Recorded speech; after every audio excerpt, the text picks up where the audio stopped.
Shalom, sahabat setia yang terkasih. Jumpa lagi dengan Renungan Harian GKJ Salatiga, Sabda Setia. Susah enak, tetap ingat Allah.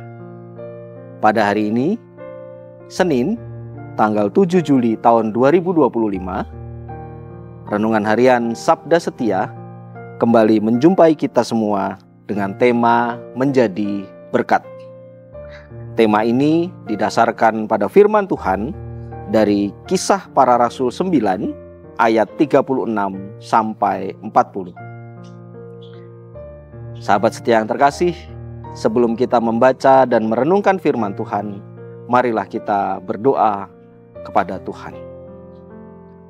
Allah Bapa Surgawi, kami memohon perkenan-Mu dalam kami menggumuli sebagian dari firman-Mu.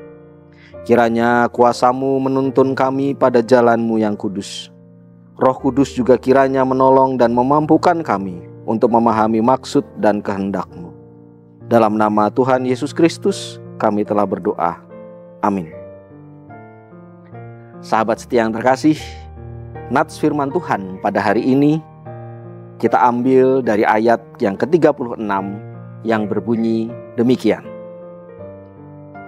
Di Yope ada seorang murid perempuan bernama Tabita. Dalam bahasa Yunani, Dorcas.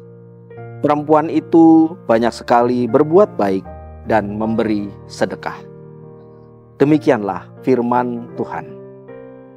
Dan judul renungan kita hari ini adalah menyatakan kemurahan Tuhan. Sahabat setia yang terkasih, hampir di setiap tempat tinggal kita dapat kita jumpai satu alat untuk melihat citra diri. Terlebih ketika kita akan berpergian atau keluar rumah, kita pasti akan menggunakan alat ini. Ya, alat ini adalah cermin yang kita gunakan untuk mematut diri kita sehingga kita pantas untuk tampil di muka umum. Nah, berbicara tentang cermin, ini merupakan analogi yang menggambarkan sikap, perilaku, tutur kata, dan pemikiran orang percaya yang dihasilkan karena iman percayanya kepada Tuhan Yesus. Yesus Kristus adalah cermin yang sempurna.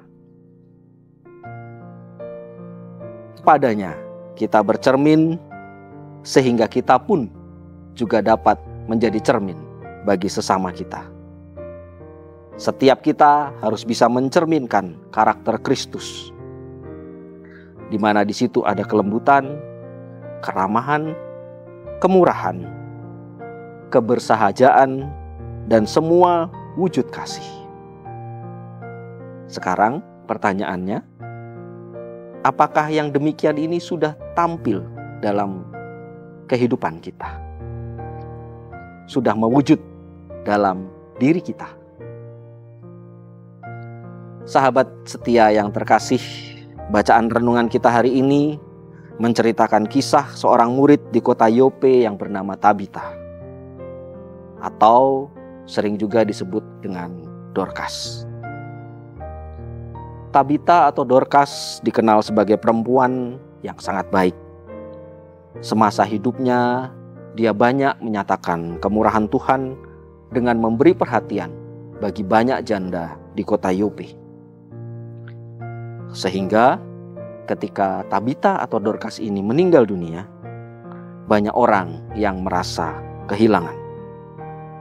Mereka masih menginginkan kehadiran sosok yang selalu memberi perhatian dan menyejukkan hati dari pribadi yang bernama Tabita atau Dorcas ini. Suasana duka yang mengharukan itu dipakai Tuhan untuk menyatakan kuasanya melalui Rasul Petrus yang pada saat itu diundang untuk hadir di rumah duka. Tuhan melalui Rasul Petrus berkenan menghidupkan kembali Tabita atau Dorcas ini. Sontak suasana duka yang penuh haru itu berubah menjadi suasana yang menakjubkan, sulit untuk dipercaya. Nah, Tabita maupun Rasul Petrus adalah contoh pribadi yang menyatakan hadirat Allah yang pemurah dan penuh rahmat. Apa yang mereka lakukan tidak hanya berdampak menimbulkan sukacita. Secara khusus bagi para janda maupun Tabita itu sendiri.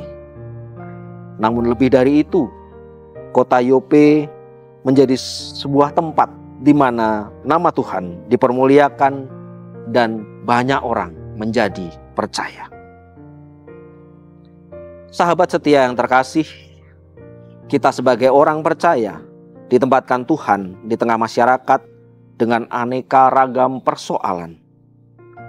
Disinilah kita dipanggil untuk memiliki peranan sebagai cermin yang memantulkan hadirat Tuhan, Sang Pemurah. Setidak-tidaknya kita bisa memberikan tegur sapa, berdialog dengan sesama kita yang bersifat membangun dan menguatkan, ataupun kita memberikan ketulusan dalam kita berbagi pada sesama. Sehingga melalui kehadiran kita, suasana sukacita surgawi dapat terwujud di tengah-tengah masyarakat. Marilah kita bersama menyatakan kemurahan Tuhan. Amin. Sahabat setia yang terkasih, marilah kita tutup renungan harian ini dengan memanjatkan doa kepada Tuhan. Bapa Surgawi, sekian lama kami bercermin padamu. Tetapi mungkin yang kami pantulkan belum sesuai dengan apa yang Engkau inginkan. Kami masih terlalu sibuk dengan urusan kami sendiri. Ya Tuhan, tolonglah kami untuk mewujud nyatakan kasih dan kemurahan-Mu bagi sesama. Terima kasih Tuhan Yesus. Amin. Sahabat setia, selamat beraktivitas, tetap semangat, Tuhan Yesus memberkati kita. Salam setia, susah enak, tetap ingat Allah.